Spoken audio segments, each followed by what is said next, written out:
हांव Robert Pereira RGP candidate for south Goa Lok Sabha election. फाल्यां मेयाची 7 तारखेर सगळो गोंयचो लोक उर्बेभरीत रावन एक चेंज हाडपाक, गोंयची आवाज पार्लमेंटाक पावोवपाक, तांचो मत मारपाक रावल्ला।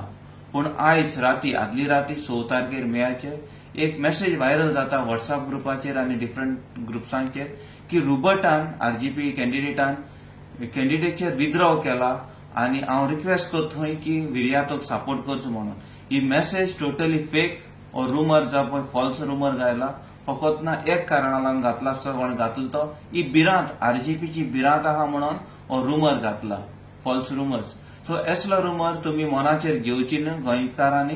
हांव रूबर्ट आहा तो कॉन्टेस्ट करता, रूबर्ट हाडसरो गेलो ना आरजीपीचो कॅन्डिडेट, कॉन्टेस्ट करतलो आनी जे पळय तुम्ही तांपणी तुमचें डिसिजन जे पळय घेयलां ते चेंज करपाक, यूथ करपाक, तुमच्या पार्लमेंटाक आवाज धाडपाक ते तांपणी डिसिजन तशेंच दवरचें आनी तुमचो मोलादीक वोट तो सेन्सिबली तुम्ही डिसिजन दवरला, ते सेन्सिबलीन तुम्ही वोट मारून तुमचो आवाज पार्लमेंटाक पावोवचो। सगळ्या गोंयकारांक देव बरें करूं म्हणटा।